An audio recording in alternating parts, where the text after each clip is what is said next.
for being here, guys. Question for our student athletes. Start with Justin and then one. This one's for both of you guys. So you guys are limited this spring. Tell us just what it's been like, just kind of rehabbing and getting right for this upcoming year. Shaking back. Always having good days, bad days.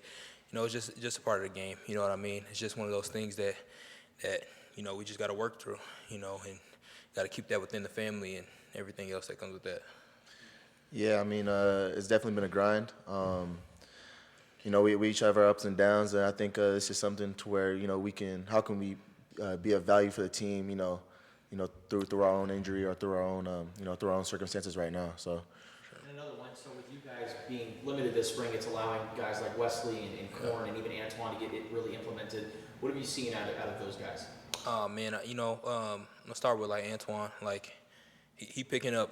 The offense. I know he's, played in the offense like this before, but like he's picking up our offense like really, really fast. You know what I mean? Like he's getting all the small details and running routes the right way. Like it's just a lot of things that go into it. Now with the other two guys, like they've been in the system, so now it's exciting to see them like flourish. You know what I mean? Because they didn't have that opportunity last year. So, seeing them break long runs or, catch passes or, like, even just understanding, like, where to pick up a protection, like, it's amazing to see. One. Kedrick, when you first arrived at Tucson, you said that this was as close as a team as you've ever been on. Then last fall, you said it even got even more close. And sure. Would you say the same thing going into this spring? Well, what I will say is that we have the potential. Like, you have the potential to do, something like that every year.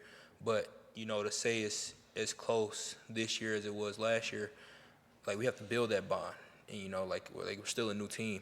And, like, that's just the part of the game that comes with, the transfer portal. Like, as long as you keep, you base guys, those guys that have that bond, everybody will fall in line, and also keep working to build that bond, then, it'll be good.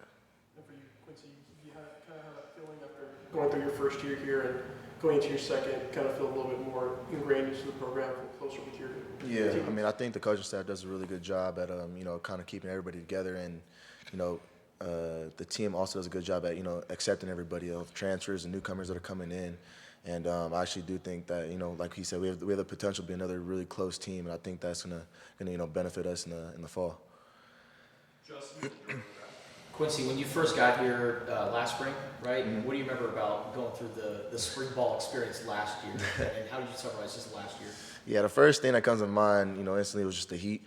That's the first thing. But I mean, it was definitely a grind, and it's kind of taking a different mindset for me to kind of like to shape that, kind of step away that I'm not going to be doing this spring, but I am going to be participating in my own way. And how, again, it's like the thing comes back to me is like, how can I be of value when I'm not in shoulder pads, when I'm not in the helmet? How can I be of value to the team? And that's kind of like the main thing that I'm trying to focus on right now.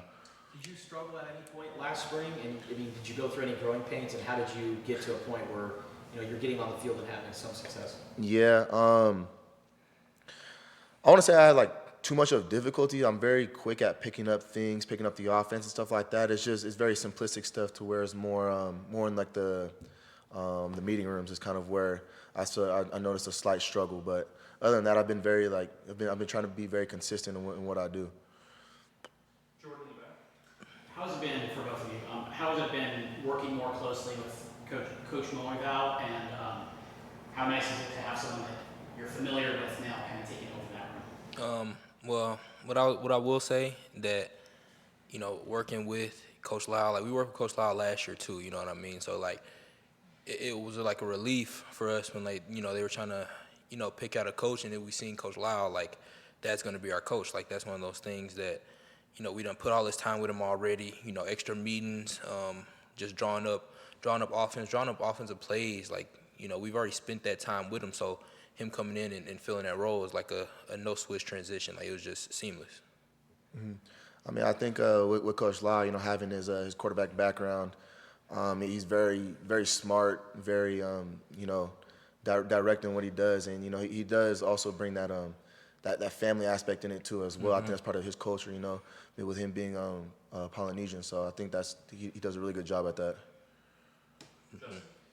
guys, I mean, kind of hit a lull as far as the run game goes. In the middle of the season, you guys started picking up in the second half. What do you think led to just kind of things picking up for that room in the second half of last year?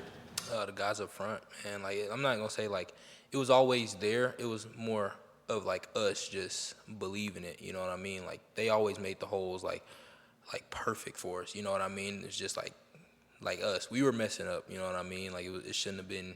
It shouldn't even been that. Like we should have had that from the jump, but you know we just wasn't clicking in the beginning, and that's okay. You know things like that happen. And then how did you guys go about really settling into Seth Diggy's system over the last year, and how do you think it really helps you guys?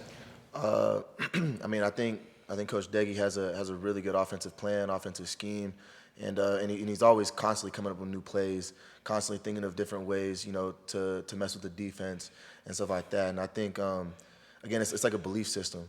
Like, you know, how can we get all 11 plus, you know, all 11 on the field plus everybody on the sideline to believe into the system and, you know, fully dive into it. And that's kind of like one of the things that we're working on right now, with, you know, especially with everybody coming in. Colin and then Justin finish up. Coach Moyval said he's kind of challenging you guys to step up and be more vocal leaders. Yeah. Kind of now that you guys are the veterans in the group, how has that process been for you? Well, yeah, man. I mean, like you say, like you know, it's just finding when to speak. You know what I mean? That's more the issue, and you know what to say. Not really the issue, because when you speak from the heart, you know, and you've already earned the respect of your teammates, you know, they'll get behind you. But just knowing when to say something, how to say it, and you know who you're talking to too. That's also a big thing. Like it's a challenge, but you know I'm here for it. I mean, I think our coaching staff, you know, does a really good job of, you know, just letting us talk, you know, letting us have the opportunity to talk and speak out about it. And again, it's, you know, I don't know about Kev, but I'm definitely taking this role of trying to, how can I be of value? Like that's like the main thing that I'm really trying to step out. How can I be of value? How can I be of value? You know, it's as of right now, it's me trying to, you know, vocalize and become more of a, you know, like you said, a leader into the situation. So I mean, you know, just trying to take it day by day, you know. We'll finish up with Justin. A couple questions for you guys. When you guys get inside the red zone, you guys call it the Ked zone? Oh man, no, we don't call it that, man. Okay. Well, I mean, last year it seemed like, you know, a lot of your touchdowns was inside the red zone. So for sure. what was it like for you to, you know, when you guys were inside the red zone, have that ability to use you, and what's your mindset when you guys get inside the 20? Well, really, anywhere like 5 in, that should be automatic. Like that's my mindset. Like anywhere 5 in, that's automatic touchdown or automatic first down, whatever it is, you know. But you know, I don't really like that label. It's like being like, you know, a power back, because like I can do everything. But what I will say is that, you know, whenever the situation calls or whenever, you know, somebody needs me to do that, then that's what I'll do. And then I know it's early, but overall assessment of Antoine Roberts and what he's going to bring to you guys. I mean, he's a very smart player. You know, I think he fits the system really well. He's very fast, very dynamic. But you know, it's just how can we get him to vocalize himself too? Because he's also a senior as well. So it's I'm trying to help him out in that case as well too. Awesome. All right. Thank you, everybody. Fellas, good seeing you. Appreciate you guys.